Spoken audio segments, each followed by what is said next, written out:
The girl who spoke to stars once upon a time, in a quiet village nestled between whispering pines and silver lakes, lived a girl named Alara.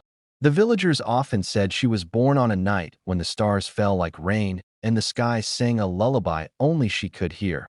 From the moment she could walk, Alara would wander into the meadows at dusk, lie flat on the cool earth, and stare into the heavens with wide, unblinking eyes. While others saw stars as distant lanterns, Alara saw them as old souls, keepers of secrets, songs, and stories no one else could hear. Children teased her. Adults pitied her. But Alara didn't mind. "They speak to me," she would say softly.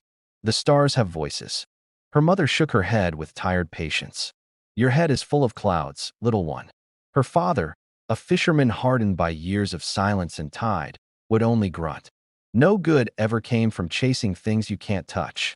But Alara touched them in her own way, not with fingers, but with her heart. Each night, she returned to the hill behind her home, a gentle rise known as Whisper's Crest. There she would whisper her dreams, her fears, her secrets. And though no one believed her, she knew. The stars always whispered back.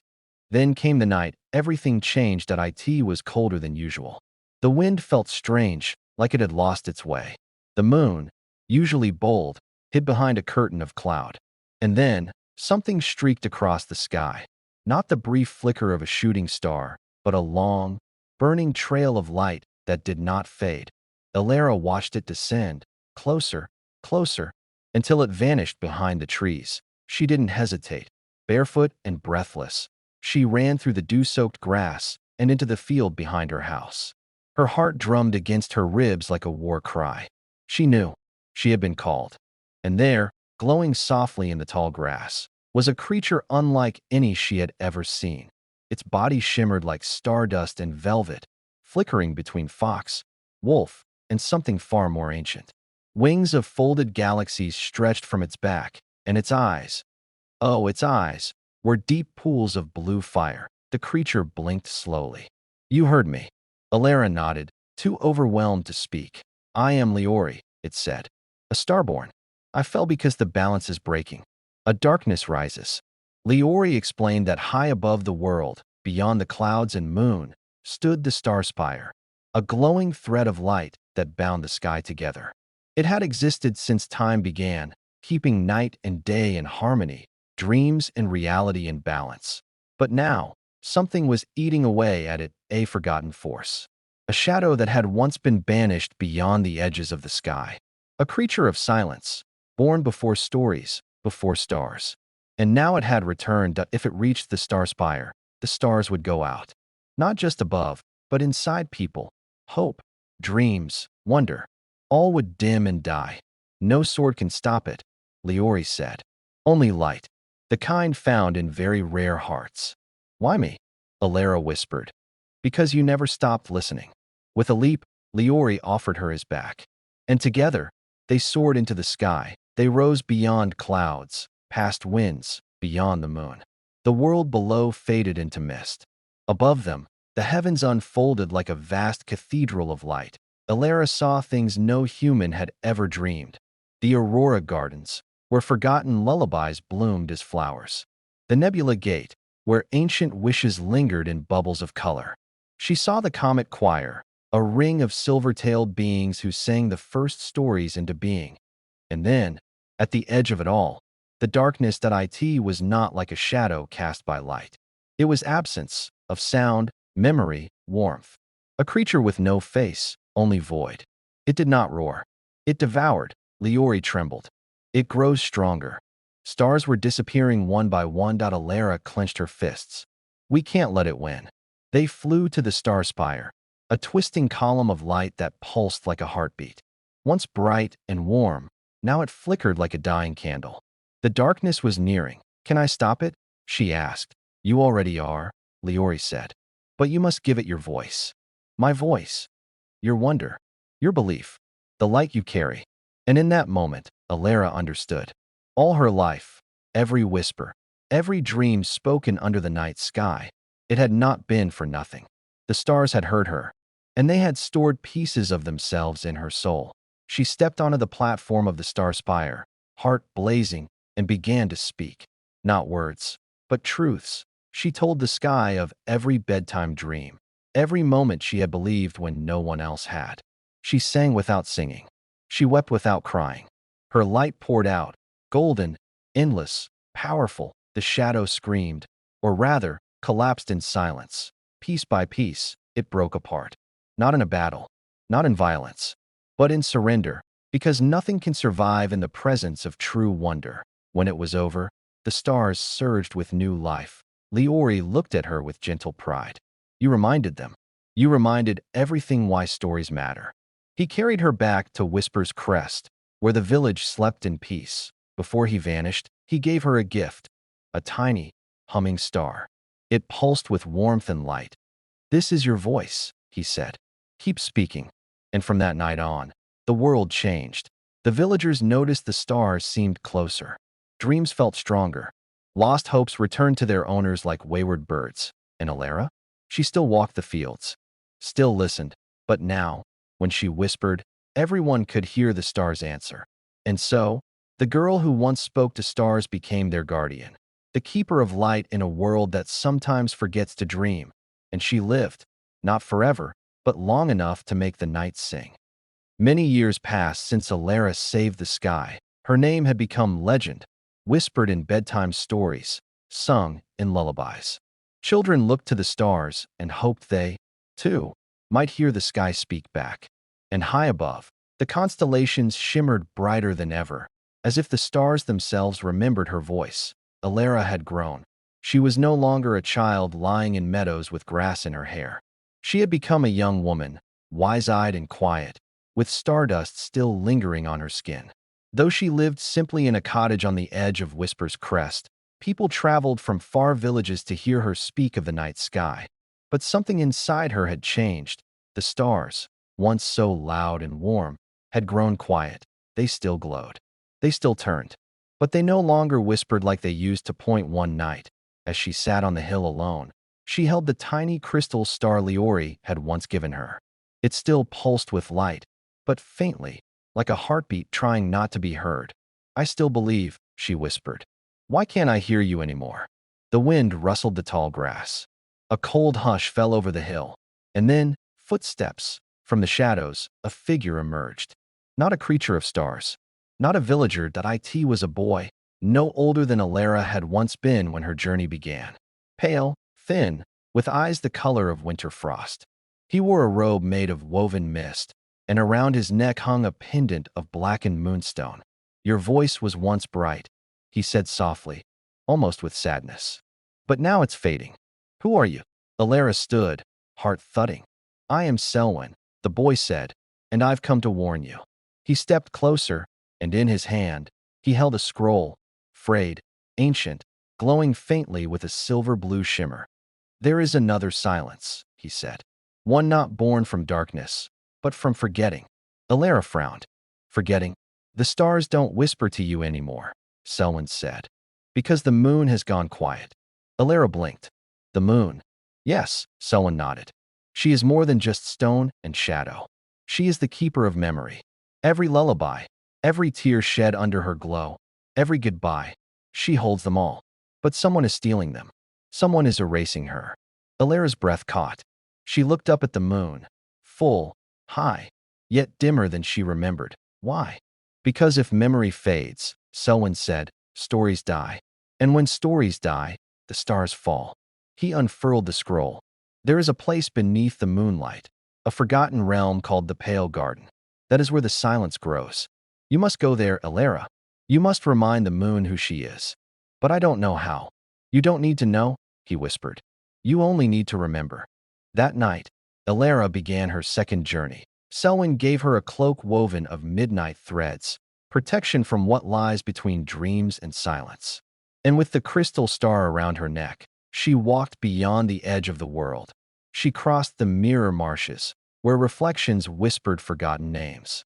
She passed through the forest of echoes, where every step sounded like a memory. Finally, at the edge of all things, she came upon it. The Pale Garden. Was a place with no color. Flowers of ash, trees that did not move, and above it all, the moon, watching, but barely glowing. Alara stepped into the garden, and instantly, memories tried to leave her, her name, her song, her laughter. The silence here fed on forgetting. She fell to her knees, dizzy. Alara, she turned. The voice was weak but familiar, Leori, but he was different now, smaller, dimmer, as though part of him had been erased. His wings were tattered starlight. His eyes flickered like candles in wind. You came, he said. I tried to protect the moon. But the silence, it's too strong. Alara reached for him, tears in her eyes. What do I do? You must give her something she cannot forget, Leori said. A memory stronger than silence. One born of love, of loss, of wonder. And Alara understood. She stood beneath the pale moon. She closed her eyes, and she remembered. She remembered her mother brushing her hair and singing lullabies no one else knew. She remembered the first time she felt the stars listen. She remembered being called strange, being lonely, being brave. She remembered standing on the star spire, holding back the dark with nothing but belief. And as she remembered, she spoke. She spoke her memories aloud. She spoke until the wind returned, until the trees wept color, until the flowers bloomed in hues too bright to name. Above, the moon began to glow, softly at first, then brighter, warmer, alive, and with a deep, breathless hum, she spoke back at 1,000 voices. A million memories. The moon sang, and the stars, oh, the stars, sang with her. When Alara opened her eyes, the pale garden was gone. She stood once more on Whisper's crest. Leori, glowing once again, stood beside her. You did it, he said. You gave memory its voice. Alara looked at the sky. The moon shimmered like a lantern of silver fire. The stars whispered once more. Will they ever fall silent again? She asked. Only if we forget to listen, he said. From that day forward, the world began to change again. Children dreamed more vividly. Elders remembered stories they thought they had lost. And when people cried under the moon, they no longer felt alone. Alara became more than legend. She became a keeper of remembrance, a guardian not only of wonder, but of why we wonder. And when she finally left the world, as all must, her voice did not fade. It lived on in lullabies, in stories told by firelight, in every gaze lifted to the night sky. And if you lie very still beneath the stars, on a quiet night, you might hear it, a soft whisper, reminding the moon who she is. Long after Alara's voice had become part of the sky itself, long after the moon had been restored and the pale garden vanished into legend, the world turned quietly forward. But some nights, if you stood on the hills near Whisper's crest, you could still feel something in the air, a hum beneath the silence. A breath between the stars. In the same village where Alara had once listened to the heavens, another child was born. Her name was Malin, and like Alara, she came into the world on a night that was not quiet. That night, the stars danced wildly above the rooftops. The moon swelled, full and golden, brighter than ever. And from the sky fell a single glowing feather, not a shooting star, but a sliver of something alive. It landed on the windowsill of the newborn's room, still warm, still pulsing. And when Malin opened her eyes for the first time, she reached for it with tiny hands, laughing, not crying, as though she remembered a lullaby that hadn't been sung for centuries. Malin grew up with strange habits. She never feared the dark. She often spoke to things no one else could see. She drew constellations on the walls of her room and named them stories she had never heard. The villagers, remembering Alara, watched in quiet awe. She listens, the elders whispered. She remembers, others said, but Malin didn't understand. Not yet. She only knew that she was different. While the other children ran through fields and played games in the river, Malin spent hours lying in the grass, staring at the sky, waiting. Why are you always looking up? Her grandmother asked one evening. Malin simply replied, I'm waiting for someone to call me. That call came on her 12th birthday. She was asleep in the old orchard, curled up under a pear tree, when a sudden wind stirred the branches. The stars above pulsed, then stilled. The moon slipped behind a thick shadow, and then a voice. Malin. She opened her eyes. The orchard was not an orchard anymore. She stood in a vast, silver field under a sky she did not recognize, not because it was unfamiliar, but because it was too familiar. like waking up inside a dream you've had every night but never remembered that a figure stepped forward. Not Leori. Someone else that he was tall and robed in lightless silk, with a face that shimmered and changed, boy, girl, old, young, until settling into something not human at all. I am Kalen, keeper of the forgotten sky, he said. And the stars are weeping. Malin's mouth felt dry. Why? Because something has returned, Kalen said. A piece of the silence that even Alara could not banish. He turned, and suddenly, behind him rose a sky where stars flickered like candles struggling against wind. There is a constellation missing, he said. Malin gasped. I didn't know constellations could disappear. They shouldn't, he replied. Not unless something is stealing them. Malin's heart thudded. Like eating them? Kalen nodded solemnly. They vanish not only from the sky, but from memory. The stories behind them are forgotten. Erased. Like they were never there. Who is doing this? Kalen's eyes darkened. A nameless being. It goes by many titles, all of them hollow. But among the starborn, we call it the Hollowing One. Malin returned to the waking world with a start, but on her palm was a mark. A small symbol glowing faintly with silver ink. The shape of a broken star. From that moment, her journey began. Not with wings or glowing creatures this time, but with dreams. Visions. Whispers at the edge of sleep. Each night, she walked invisible paths under starlight. Each day, she grew quieter, more distant, more full of something no one else could see. Then one night, she returned to Whisper's crest, the very hill where Alara once listened. The wind was waiting. So was Kalen. Are you ready? He asked. I don't know what I'm supposed to do, she admitted. He smiled. Neither did Alara. Together, they crossed through the gates of Aurora, where stars fell in reverse, rising instead of falling. They passed into the sanctum of the forgotten, a place filled with half-faded stories, names that had once mattered, voices no longer remembered. There, Malin met a woman of stardust and shadow. Alara, she breathed. The girl who had once saved the night now stood wrapped in ancient memory. Her eyes were deeper, her voice softer, like wind beneath waves. You've come far, Alara said. But farther still awaits you. Why me? Because you remember, Alara whispered, stepping close. And because the Hollowing One can only take what is left alone. Malin trembled. But I'm just a girl. So was I, Alara said. And then she placed her hand over Malin's heart. The crystal star, Alara's, passed into her chest and began to glow. Malin gasped. The light within her had awakened. Together with Alara and Kalen, Malin journeyed to the edge of the night, where the stars had begun to vanish. There, she saw it for the first time. The Hollowing One, not a creature, but an absence. A crack in the sky. A wound that bled silence. And it was growing. Stories fled from it. Light bent around it. Hope trembled before it. But Malin stepped forward, and instead of attacking, she sang out a song she didn't know, but had always carried, a song of Alara, of her grandmother, of lullabies long gone, of forgotten constellations, of remembrance. The Hollowing One twisted, shrank, and for a moment, it cried out, not in rage, but sorrow. Because even it had once been something whole. That Malin's light broke across the sky, and the stars, lost, dimmed, nearly gone, flared alive once more. The missing constellation returned, the wound closed, and above all, the moon wept silver tears. When Malin awoke, the mark on her palm was gone. But her voice had changed. It now echoed with a quiet music, the kind only dreamers could hear. She lived simply, like Alara once did. But children came from across the lands to listen to her speak of the sky. And when they asked her how she saved the stars, she would say only, I remembered what others forgot. And thus, the girl who spoke to stars became many. First Alara, then Malin, and someday, perhaps, another. Because so long as someone listens, the stars will always whisper back.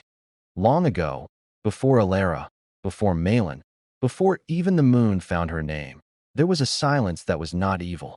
It was the first silence, the breath before the beginning, the hush before the first dream. But like all things, even silence can fall. Malin had become known across the lands, not as a legend, but as a living voice of memory and light. She no longer wandered the fields as a curious girl. She stood now as a weaver of stories, a protector of nights, gentle wisdom. Yet something in her heart pulsed restlessly. The sky had grown uneasy again, not in darkness, but in distance. The stars still shone, but their whispers now came slower, farther, as if something was pulling them away, and the moon, once bright and weeping, had gone silent again. One evening, Malin walked alone to the peak of Whisper's crest. The breeze was still, the stars trembled, and waiting there, cloaked in shadow glow, was Kalen. "You feel it, don't you?" he said. "Yes," she whispered. "Something is pulling the sky apart." Kalen nodded, his expression grave. The Hollowing One was not born in this sky. It came from beyond, a place where even memory fails. Malin shivered. "Then where do we go?" Kalen raised his hand. The space above his palms split open, not like tearing cloth, but like opening a wound.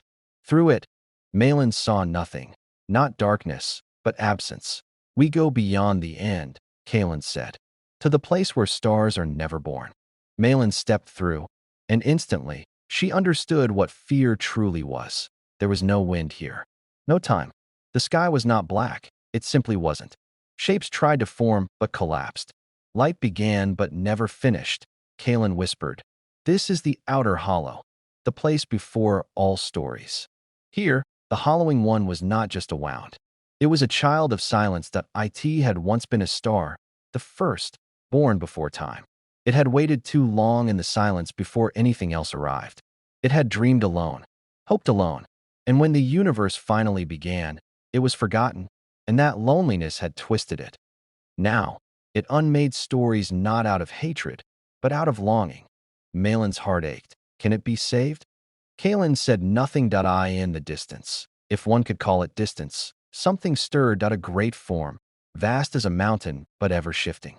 A face with no shape, a song with no sound. The Hollowing One. Malin stepped forward. It did not attack. Instead, it watched. "You remember me," Malin whispered, and in that terrible void, the creature pulsed. Not with fury, but with recognition. "I dreamed of others," Malin said, voice trembling. "I remembered stories. I carried the light. But maybe no one remembered you." The Hollowing One shifted again. It bent. It folded into smaller shapes, a star, a flame, a child reaching out and being left behind. Malin approached slowly, and she did what no one had ever done. She reached out and held it. In that moment, stars blinked back into existence, not above, but around them. The outer hollow, for a brief breath of eternity, became a cradle of new light. Malin saw visions, the very first dream ever dreamt. A star sitting alone in the silence, waiting for someone to hear it. "I hear you," she said. The Hollowing One wept. It did not vanish. It did not die. It simply changed. The wound became a door. The silence became a song. Kalen stood beside her, awe in his eyes.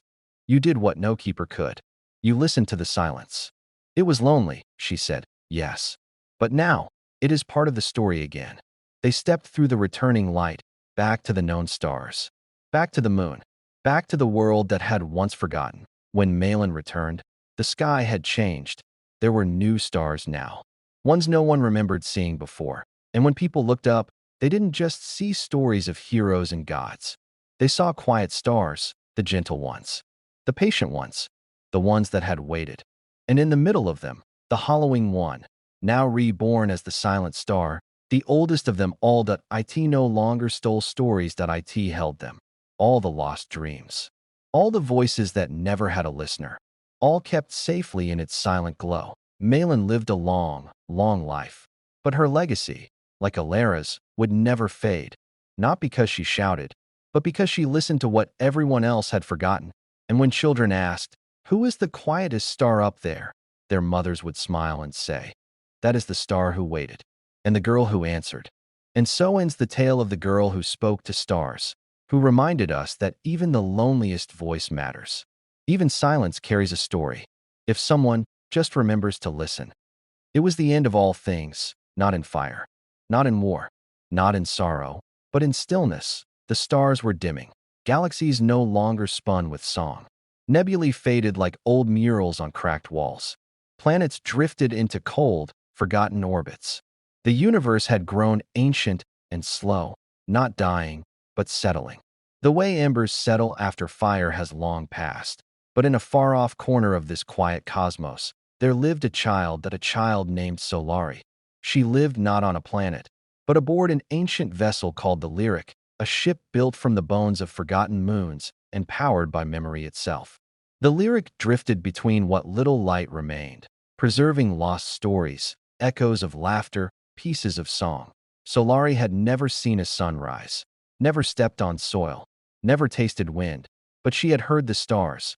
Their voices were soft, barely more than a breath. But she listened every day, sitting beneath the great viewing dome of the Lyric, waiting for the next flicker of a voice. Her only companion was an old being, once called Kalen, now little more than memory wrapped in shape. "I was a keeper," he told her once, "long before even your ancestors spoke." "You remember Alara?" she'd asked as a child. "I remember everyone." And Solari, like Alara, like Malin, grew up listening. One cycle, while passing through the fading rings of a silent star, the Lyric trembled. Kalen came to her, eyes dim. "It's time." "For what?" "For the last dream." Solari knew of it. A prophecy etched in the walls of the Lyric since before her birth. When the stars grow cold and silence reaches its final breath, one shall be chosen to speak the final dream, to preserve, or to begin again. "You mean me?" she asked, her voice barely a whisper. Kalen nodded. "There is nothing more to hear," he said. "Only the final choice to be made." They traveled to the edge of the last sky, a place beyond maps, beyond time.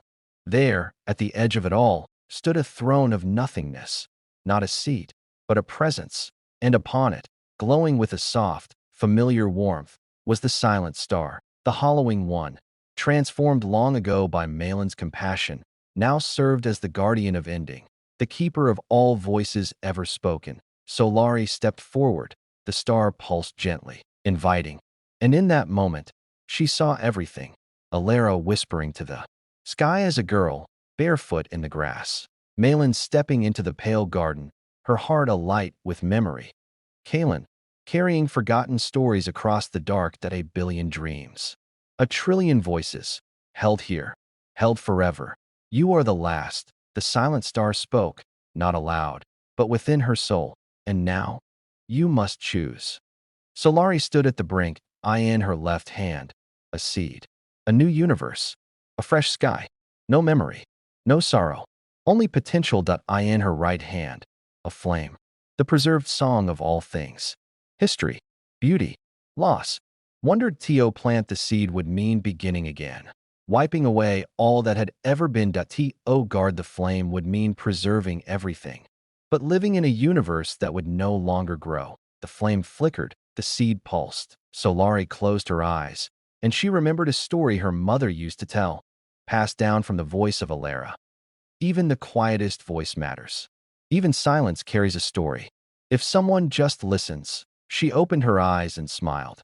She did not choose. She planted the seed in the flame. And the universe changed.